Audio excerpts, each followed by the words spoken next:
Corría el año 2007 y por ahí, por mitad de año de ese año, se empezó a especular, se empezaron a filtrar, aparecieron filtraciones de lo que iba a ser una tarjeta gráfica absolutamente demoledora que supuestamente al momento de salir al mercado se iba a llevar a todo el mundo por delante por las especificaciones que eran una locura para la época, una locura, una demencia, y fue la Radeon X 2900 XT, gráfica que saldría concretamente el 12 de mayo. Cuando esta gráfica salió al mercado, tendría que competir más o menos con la 8800 GTX por ahí de Nvidia, pero para la desgracia de los fanáticos de AMD de ese momento, la gráfica rendía, estaba bien, estaba ahí a la par, pero evidentemente, dadas las especificaciones que se habían filtrado de esa gráfica, al final el lanzamiento fue un poco decepcionante, porque evidentemente las especificaciones eran una grosería, pero después en la práctica la gráfica no resultó ser tan potente. Era una gráfica con 512 MB de VRAM, DDR4, GDDR4 a 512 bits. De hecho después salió la 2900 XTX que tenía 1 GB de memoria GDDR4. También había una versión con memoria GDDR3. Pero en fin, la gráfica era una grosería. Tenía un consumo de 220 watts. O sea que ya se hace una idea que los watts no es un tema de ahora, ya es un tema que es de antes. O sea, las gráficas de gama alta siempre consumieron bastante energía. Pero la cosa era que la gráfica no llegaba a ser más rápida que la GTX 8800 de Nvidia. Por lo cual, al poco tiempo, la estrategia de AMD fue lanzar una gráfica muy similar a esta, o sea, hacer un refrito de lo que fue su chip R600, ¿no? Y sacaron al poco tiempo, concretamente en noviembre, el chip RB670, que era justamente un rediseño completo de la X 2900 XT, denominada Radeon 3870, la HD 3870, gráfica de gama alta de la serie HD 3000 de AMD. Esta gráfica fue una gráfica con memoria GDDR4 con un muy buen rendimiento. De hecho tenía el mismo rendimiento que su antecesora, que su predecesora. O sea, era el mismo chip, era un refrito del chip R600, la gráfica anterior. Y gracias al rediseño de la arquitectura y seguramente también al cambio de litografía, esta tarjeta gráfica conseguía el mismo rendimiento que su predecesora, pero consumiendo la mitad de watts. Por lo cual, las reviews de esta tarjeta gráfica de la Radeon 3870, que de paso les voy a dejar el link para que vean la review que le hice hace ya unos meses, tuvo mejores críticas, por supuesto, que su antecesora. Era una gráfica que tenía muy buen rendimiento, no estaba ahí a la par de lo más rápido de Nvidia, pero tenía un consumo muy atractivo de tan solo 120 watts. Y ahí, luego de ver que esas críticas fueron bastante positivas, AMD al poco tiempo lanzó lo que fue la siguiente generación, la serie HD 4000. En concreto, la Radeon 4850 y 4870. La 4870, que también les voy a dejar el link para que lo vean, de esa tarjeta gráfica, fue la primera tarjeta gráfica con memorias GDDR5 del mundo, por lo cual ofrecía mayor ancho de banda, mayor performance. Digo, era una opción que era súper atractiva y que también, de hecho, fue una de las gráficas más usadas en Steam y por los usuarios en esa época. Fue un éxito rotundo.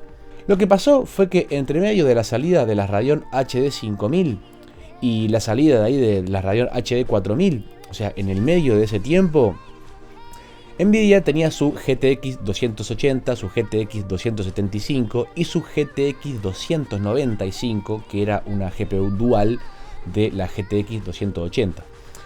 Por su parte, AMD tenía también la 4870x2 y la 3870x2, que eran dos GPU duales también, pero faltaba ahí una GPU de alta gama, de alta performance, de alto rendimiento, que fuera single GPU. Entonces, lo que hizo AMD fue muy inteligente y agarró el chip que tenía en la Radeon 4870, le hizo un rediseño, pero fue un buen rediseño, que le permitió aumentar unos 200 MHz la frecuencia de esa tarjeta gráfica. 200 MHz en 2019 no es nada, parece una cosa nula, es muy poca diferencia, pero créanme que en 2008-2009, cuando las gráficas corrían a 600, 700 MHz, una diferencia en pocos meses de 200 MHz era algo bastante grande que, por supuesto, impactaba generosamente en el rendimiento. Fue así que nació en abril de 2009 la Radeon HD 4890. En su momento fue la tarjeta de video single GPU más rápida del mundo. O sea, quiero decir, la tarjeta gráfica con un solo chip. Single GPU quiere decir que tiene un solo chip. Ya estaban en el mercado la GTX 295 y la Radeon 4870, que eran gráficas con dos GPU, pero la 4890 tenía un solo chip, era single GPU, por lo cual nos ahorrábamos todo el problema de tener Crossfire, SLI o configuraciones multi GPU, y además el consumo de la gráfica tampoco era tan desmesuradamente elevado, era solamente un par de watts superior al de la 4870, concretamente de unos 190 watts. El resto de las especificaciones del chip RB790 son idénticas al del chip anterior RB770, o sea, tenemos 800 stream processors. Lo que varía sí es la velocidad de la GPU, o sea, tenemos 750 MHz de la Radeon 4870 versus 830, 850 de esta, pero que era evidente que cualquier modelo de estas gráficas en sus versiones aftermarket alcanzaban frecuencias mucho mayores. De hecho, la Radeon 4890 fue la primera tarjeta gráfica del mundo que de fábrica venía a 1 GHz. Este modelo en particular, el que tengo yo acá, el MSI, que es una gráfica con un cooler de referencia del modelo turbina, que ya van a ver es bastante ruidoso, yo la logré llevar hasta los 960 MHz sin absolutamente ningún problema, y había modelos que, como les decía, venían ya a 1 GHz. Así que la verdad que la gráfica marcó tendencia en su momento porque era la tarjeta gráfica mononúcleo más rápida del mundo, y además incorporaba tecnologías que, bueno, hoy día nos parecen obvias, hoy día nos parecen que son básicas en cualquier GPU, pero que antes de esta 4890 esas tecnologías no existían. Por ejemplo, el hecho de que la gráfica quedara en reposo, o sea, que quedara sin carga cuando no se estaba usando, las variaciones en los voltajes de la GPU, un montón de cosas, un montón de controladores que la gráfica traía, que yo en realidad tampoco me voy a meter tanto en eso porque honestamente no lo sé, pero sí, luego de haber investigado un montón sobre esta gráfica, me di cuenta que las reviewers de la época, la gente que se dedica a estudiar de verdad el tema de las gráficas, decían y coincidían que esta gráfica incluía un montón de mejoras técnicas y un montón de mejoras tecnológicas que las predecesoras no incluían, por lo cual fue un modelo bastante atractivo en su momento, hasta que, bueno, después salió la serie HD 5000 y dejó a todas estas gráficas obsoletas por el tema de la compatibilidad. Y acá una pequeña pausa porque mientras se editaba recordé algo que me olvidé de mencionar en el video, y es que muchos reviewers y muchos foros de la época destacaban a esta gráfica por su increíble velocidad de memoria. Era 1 GB GDDR5, que parece bastante poco ahora, pero que en aquella época esta cantidad de memoria, aparte a una velocidad de 1075 MHz por 4, así que tenemos 4200 MHz efectivos de velocidad de memoria, generaban un ancho de banda de unos 140 gigabits por segundo. Así que realmente esta gráfica, ustedes vean lo que son las gráficas de gama media y de hace un par de años, y van a ver que para una gráfica de 2009 esto era una velocidad de memoria muy pero muy grande, y que sin duda era una de las causas por las cuales esta tarjeta rendía tan bien. Ahora sí, sigamos con el video. Pero en fin, luego de toda esta introducción, de toda esta masa de información y de historia y de, bueno, de dónde viene la 4890, por qué salió y cuáles fueron sus predecesoras, o sea, cómo estaba el mercado en ese momento, quiero aclarar un par de cosas antes de mostrarles a ustedes el rendimiento de esta gráfica. Primero que nada, que estamos ante una gráfica que está end of life, o sea que está sin soporte de drivers hace años, ¿no? Segundo, también quiero aclarar que esta gráfica no tiene soporte de DirectX 11, es decir, todos los juegos modernos que son desarrollados en DirectX 11, todos los juegos de ahora no se pueden correr en esta gráfica, así que realmente comprarla no tiene mucho sentido, porque no van a poder jugar a casi nada moderno. Pero sí, yo voy a hacer todo lo posible por mostrarles a ustedes qué implicaba tener una gráfica de este calibre hace una década. O sea, ya hubiera querido yo tener esto en mis manos hace una década, ¿no? Yo tenía una tarjeta gráfica mucho más modesta, que de hecho es esta, que ustedes también la vieron, que es la Radeon 4670, gráfica que es de la misma familia. Y ya verán ahí las diferencias que hay en el tamaño del PCB, circuitería y demás. Yo les voy a dejar unas imágenes para que ustedes vean en detalle la gráfica. Pero en fin, una gráfica promedio del 2007-2008 era como esta 4670, que era una gráfica de gama media, y la gama alta se reservaba hacia la 4890. Por lo cual, digo, lo que ustedes van a ver ahora era qué sentía un gamer cuando compraba la mejor tarjeta gráfica en ese momento.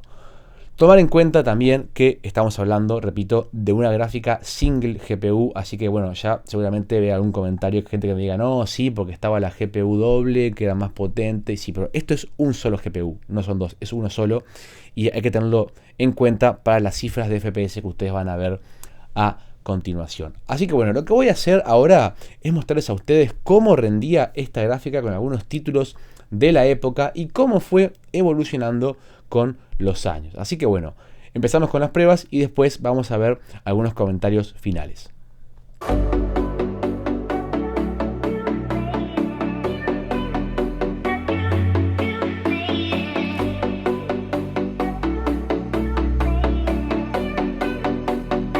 Y empezando el apartado de las pruebas, como no podía ser de otra manera, vamos a probar uno de los juegos más demandantes de la época de esta tarjeta gráfica. Estamos hablando, por supuesto, de Crysis Warhead, la versión que le siguió a el Crysis original, al mítico Crysis de 2007. Este juego, que salió en 2008, era una maravilla gráficamente. Era un juego que, al igual que su predecesor, para correrlo a fotogramas decentes, para poder tener una buena tasa de FPS y poder jugarlo a buena calidad, o sea, más que gráficos altos, realmente precisábamos una computadora muy pero muy potente. Yo recuerdo en aquel entonces con mi humilde Radeon 4670 que a duras penas podía correrlo en gráficos medios a unas 30 FPS o incluso menos, o tenía que poner casi todo en bajo y a una resolución bastante baja. Sin embargo, acá la Radeon 4890 en la resolución estándar de la época, o sea, yo me estoy ciñendo a lo que era el estándar de la época, probando un juego de la época, con gráficos de la época, a la resolución de la época. Así que esto es 1440x900 con los gráficos al máximo, casi todo en Enthusiast, que en este juego en realidad no nos pone muy alto, alto o bajo, nos pone Gamer, Enthusiast, Mainstream, donde Enthusiast es lo máximo, sería muy alto, y Gamer sería alto. Y yo estoy corriéndolo con las principales opciones al máximo y las sombras, las físicas y alguna cosa más en alto. Y realmente la experiencia es estupenda. Muchas personas me podrán decir, pero en realidad 1440x900 y 50-60 FPS no es tanto, digo, no sorprende para nada. Claro, no sorprende para nada en los estándares de hoy. Pero los que jugaron al Crysis en 2007-2008 ya podrán entender de lo que estoy hablando. O sea, los que jugábamos a este juego en 2007, a duras penas llegábamos a las 30 FPS en gráficos medios con un PC gamer promedio. Así que tener en una tarjeta de video single GPU esta tasa de FPS a esta calidad realmente era algo muy notable, que muy pocas tarjetas gráficas podían hacerlo. De hecho, voy a citar el video que hizo hace poco Dante GTX sobre la GTX 295, que es una tarjeta más o menos de la misma época que esta, que la 4890, pero son dos GPU en lugar de uno, y él, creo que a una resolución un poquito mayor que la mía, con una dual GPU, lograba unos fotogramas creo que inferiores a los míos. O sea que mirándolo en esa retrospectiva, ustedes podrán darse cuenta que esta gráfica hacía maravillas y de lo bestia que era en su época. Realmente ya hubiese querido yo, ya me hubiese gustado a mí tener esta experiencia en el 2008 con este juego. La verdad, una experiencia de juego estupenda en lo que es Crysis y Crysis Warhead. Como ven, las explosiones, todo era súper vistoso, era algo completamente innovador. Y bueno, en realidad tampoco me quiero extender demasiado hablando de este juego, porque ya quisiera yo algún día hacerle un video dedicado, porque este juego realmente es muy mítico. Y la verdad que poder moverlo a esta calidad y a estas FPS con una gráfica de este tiempo es para mí algo notable y algo que yo realmente respeto mucho en esta tarjeta de video.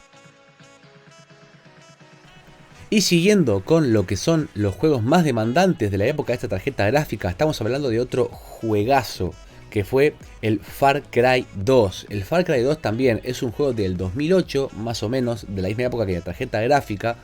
Y realmente acá sí, el juego en 1440x900 con todos los gráficos al máximo y corriéndolo en DirectX 10 nos da una experiencia increíble. También Repito lo que dije con el juego anterior, muchos podrán pensar que esta experiencia de juego en los estándares de hoy, que se usan las 144 FPS y todas esas cosas, podrán decir que no es la gran cosa, pero ya quisiera yo en 2008 haber tenido esta experiencia con el Far Cry 2. El juego se ve estupendamente bien, pero estupendamente bien, se ve divino.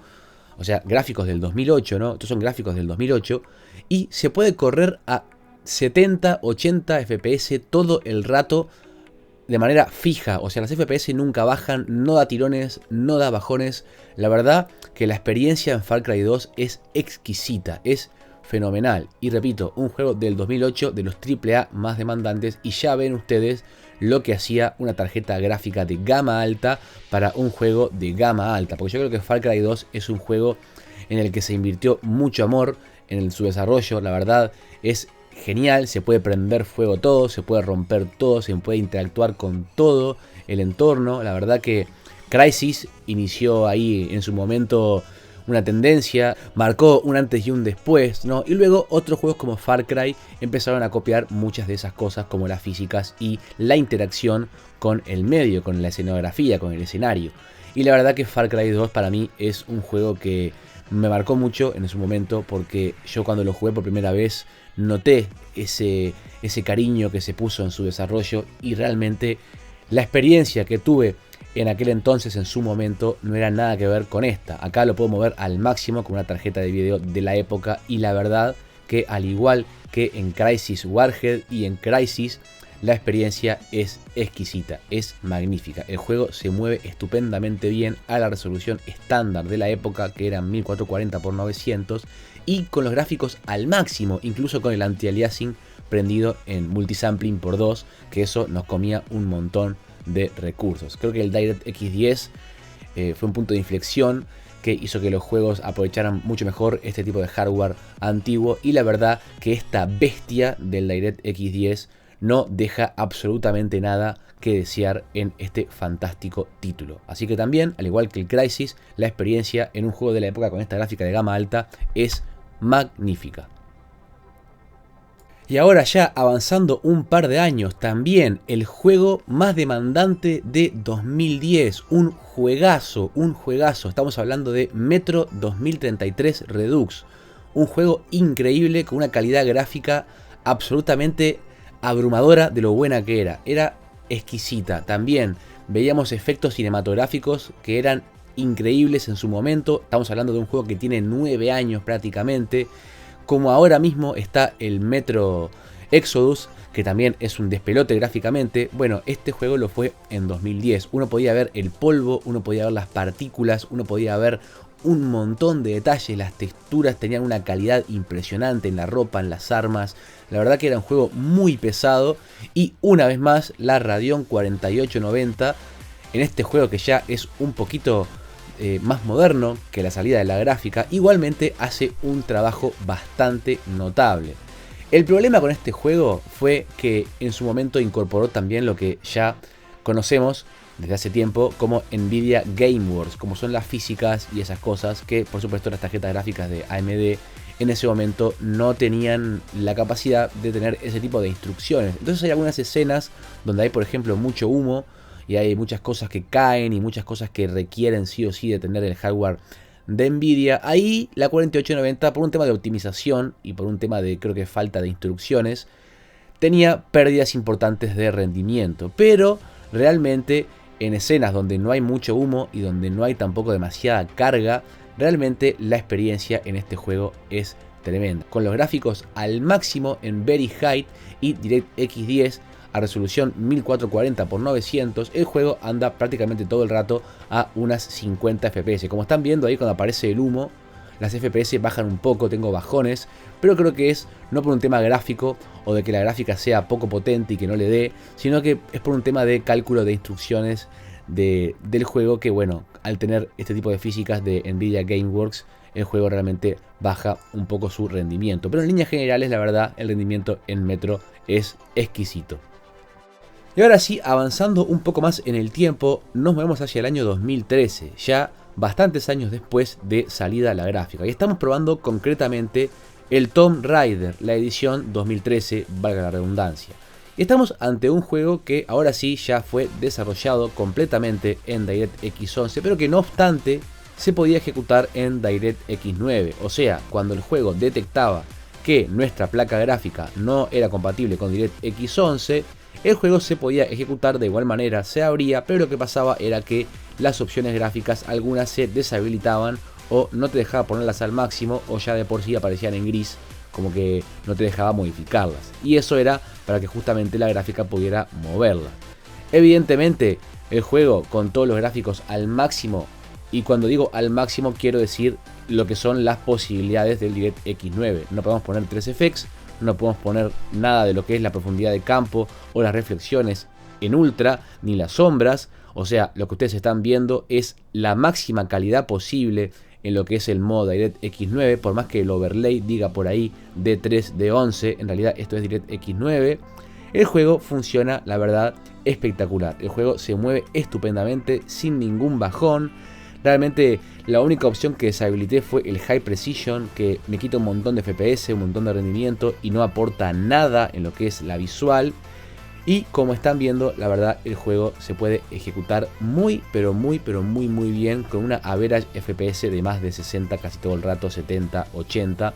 E incluso cuando nos vamos a áreas cerradas, las FPS se incrementan todavía más, llegando a picos de 100, 110 o incluso 120 FPS. Repito, estamos con los gráficos al máximo dentro de lo que es el modo de DirectX 9. Y hace un momento les comentaba que el juego que estábamos probando recién, el Metro 2033, tenía muchas cosas de lo que eran los Gameworks de Nvidia. Y acá en Tomb Raider vemos exactamente lo contrario. Vemos un juego optimizado y desarrollado con Radeon. Entonces vemos que incluso gráficas de la serie HD 4000 como esta, gráficas súper viejas y sin la capacidad de ejecutar aplicaciones en DirectX 11, puede mover este juego que realmente es fantástico. Así que la verdad que resumiendo un poco, la experiencia en Tomb Raider es realmente excelente. Si ustedes tienen una gráfica de estas tiradas por ahí, realmente pueden sacarle un montón de horas de juego a títulos como estos que ya tienen un par de años.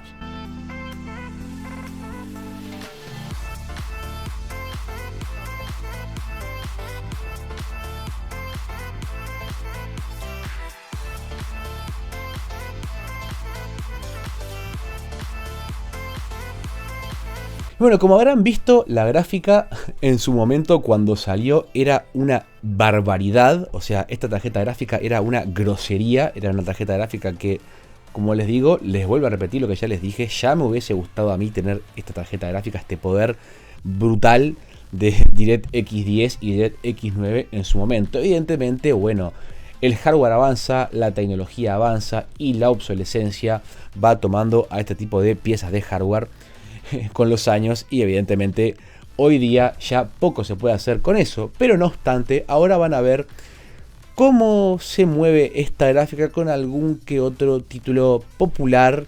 Así que van a ver cómo la fuerza bruta de esta tarjeta para esas APIs de DirectX 9 y DirectX 10 da muchísimo de qué hablar. Así que los dejo con la prueba también de esos juegos. Y moviéndonos ahora sí a lo que son ya los juegos un poquito más modernos, un poco más populares, empezamos, como no, con Counter-Strike Global Offensive, un juego que la verdad no demanda tanto, pero que aún hoy es bastante jugado, un juego bastante popular en Steam con muchos usuarios, y una vez más, como el juego está en DirectX 9, la Radeon 4890, por supuesto, con todos los gráficos al máximo excepto las sombras y el anti-aliasing, y en resolución 1920x1080. Esto ya no es 1440x900, no, esto es 1080p, 1920x1080, y ya están viendo ustedes lo estupendamente bien que rinde. Es cierto que el Counter-Strike Global Offensive tira un poquito del CPU, es decir, si tenemos procesadores muy viejitos, ahí Core 2 Quad muy viejitos o Core 2 Duos muy viejitos, realmente las FPS no van a ser tan buenas como las que están viendo ahora, porque en realidad en 2009-2008 lo más común era acompañar una gráfica de estas con un Core 2 Duo o un Core 2 Quad, o algún entusiasta que ya tenía un Core i7, pero eran procesadores mucho más lentos que el procesador Ryzen en cuestión que acompaña hoy a la 4890. Entonces esto es un escenario un poco irreal para aquellas personas que quieren colocar una gráfica de estas con un procesador antiguo. Pero el hecho es que la potencia bruta de esta gráfica, y al ser Counter-Strike Global Offensive un juego que se mueve en DirectX 9, la verdad que el resultado es sorprendente. El juego se puede mover por encima de las 80-90 FPS todo el rato sin ningún bajón. Y en este mapa el juego funciona en una average de 110 FPS, 110 FPS sin ningún bajón. Repito, el juego no tiene bajones, funciona muy fluidamente, es muy estable y la verdad que a mí me sorprendió bastante lo que es capaz de hacer esta gráfica que tiene ya una década y que no soporta ninguna instrucción para correr ningún juego moderno. CSGO se ha ido actualizando, ha ido mejorando, sin embargo la gráfica lo sigue haciendo estupendamente bien. Y para terminar, un juego que también es sumamente popular, igual que CSGO, de hecho de los juegos más jugados de Steam ahora mismo. Estamos hablando de Dota 2. Dota 2 también es un juego que le gusta tomar bastante procesador, pero también podemos ejecutarlo en el modo DirectX 9. Una vez más, por más que el overlay diga D3, D11, el juego está siendo ejecutado en DirectX 9, ya que la gráfica no soporta, no nos deja abrir ni ejecutar nada en DirectX 11. Y acá, una vez más, con todos los gráficos al mínimo, obviamente, pero 1080p, al igual que en CSGO, en 1080p el juego, la verdad que con la calidad de render al máximo y los gráficos al mínimo, se mueve estupendamente bien. Miren ustedes esas FPS, miren ustedes esas FPS en Dota 2. O sea, yo he probado este juego con un montón de gráficas y realmente entiendo que estoy bajando los gráficos al mínimo, pero es Dota 2. O sea, esto no es League of Legends, esto es Dota 2 y tenemos más de 100 FPS. En Teamfight pesada sí es cierto que las FPS bajan un poco más, pero en la mayoría de la partida, cuando estamos jugando, cuando estamos en la etapa de early game, cuando estamos ahí recorriendo el mapa, la verdad que es impresionante lo que tira esta gráfica. Es impresionante. Es una gráfica de el 2009 sin DirectX 11, completamente dejada de lado. Ya hace años que esta gráfica no recibe actualizaciones de software. Ya hace años que esta gráfica está muerta en lo que es el soporte. De hecho, la gráfica usa un software legacy, ni siquiera tiene un software propio. O sea, la gráfica ya está completamente end of life hace años y sin embargo vemos acá uno de los títulos más populares de Steam que podemos moverlo de manera espectacular. Evidentemente bajamos los gráficos, lógicamente, pero esto es 1920 x 1080. Incluso les dejo acá un paréntesis y les cuento, no se los puedo mostrar porque no lo grabé, pero les cuento que mi monitor es 2560 x 1440, o sea es 2K. Y yo pude mover el Dota 2 a más de 80 FPS en esa resolución. O sea, incluso la gráfica puede mover Dota 2 a más de 1080. O sea, no sé si es que el juego está bien optimizado o que yo tengo un CPU que en realidad está overkill para lo que es el Dota. Pero realmente yo quedé muy impresionado con el rendimiento de esta gráfica en Dota 2. No esperaba de ninguna manera 120, 130 FPS, aunque los gráficos estén al mínimo en este juego. Así que la verdad que la experiencia en este juego es increíblemente buena. Si ustedes tienen esta gráfica o una gráfica similar de esta época, similar a esta, y quieren salir del apuro, indudablemente la gráfica todavía les puede dar muchísimas horas de diversión.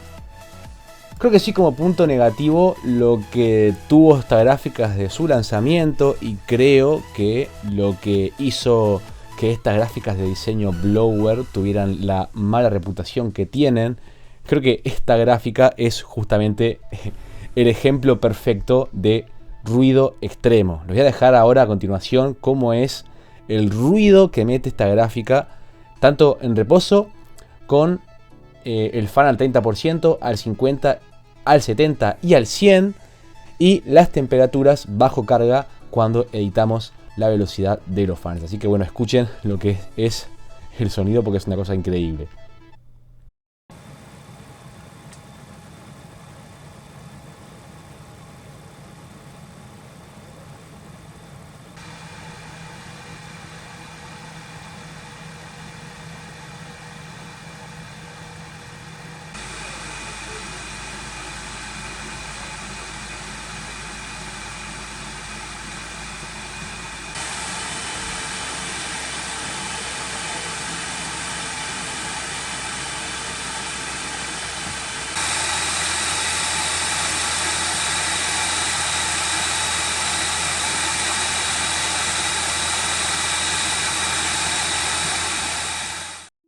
Y bueno, luego de escuchar el sonido, creo que se entiende por qué las gráficas así tipo blower tienen la mala reputación que tienen, ¿no? No todas hacen el sonido que hace esta gráfica. Digo, muchos cooler blower han evolucionado, ¿no? Y meten más aire, más presión de aire, realmente no hacen tanto ruido, o bien los chips no generan tanto calor. Y bueno, sí, obviamente la mayoría de los cooler blowers no son buenos, o sea, no hacen un trabajo excelente en cuanto a la refrigeración, pero la cosa es que esto es ya algo que a más del 40% ya es un poco pesado. Yo la tuve en mi PC colocada varios días, la tarjeta gráfica, y realmente cuando jugaba el Dota era como que no, me pongo auriculares porque esto me está cansando. Pero bueno, supongo que la gente de la época habrá sabido sobrellevar este problema, ¿no? Bueno, y ahora sí, visto las pruebas de lo que puede hacer la gráfica con CSGO y con Dota 2, ya se imaginarán ustedes, o sea, es una pena realmente que esta gráfica no haya tenido compatibilidad con DirectX 11. A mí me parece una pena, porque si tuviese la compatibilidad yo estoy seguro que podríamos incluso mover algo un poco más reciente, porque la verdad que el ancho de banda está muy bien y las fuerzas brutas del chip también. Evidentemente ya sé que van a haber muchos que me van a decir, ah, sí, porque no se compara con algo actual, que es re vieja, no sirve para nada. Tiene razón, o sea, esta gráfica hoy en día no sirve para nada, o sea, sí sirve y sí les va a dar muchísimas horas de juego si ustedes quieren jugar a cosas viejas, o está ideal para armar una retro PC, es una pieza de colección, la verdad, muy fascinante. Por eso yo la conservo con mucho cariño, igual que la anterior. Pero digo, no tiene ningún sentido comprarla para armar un PC gamer actual, ni siquiera low cost. A ver, si ustedes la encuentran por algún lado de regalo o alguien que se quiera deshacer de ella, saben que una 4890 les puede dar muchas horas de juego, muchas horas de diversión con títulos de antaño, con títulos viejos, con títulos que no consuman casi recursos en la actualidad. O sí, por supuesto, con juegos AAA, pero de la época, como ya vieron. No es una tarjeta que yo recomiende comprarse para armar una PC súper barata. A ver, si lo quieren hacer, háganlo. Cada quien hace con su dinero lo que quieran. Pero bueno, en realidad la intención de este video era mostrarles a ustedes una retrospectiva, una revisita, ir un poco en el pasado para ver lo que se podía hacer con una gráfica tope de gama de hace una década. Así que bueno, hasta acá llegamos con el video, espero que les haya gustado. Si este video les gustó, por favor apóyenlo con un me gusta para que más gente pueda verlo. Y si el contenido de este canal les gusta, si este video les gustó, porque la verdad que a mí me encanta hacer este tipo de contenido de hardware de antaño, ¿no?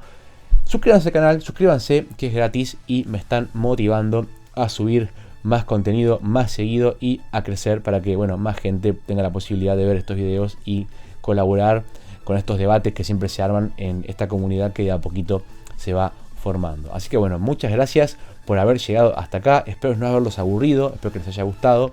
Y yo me despido de todos ustedes y los veo hasta la próxima.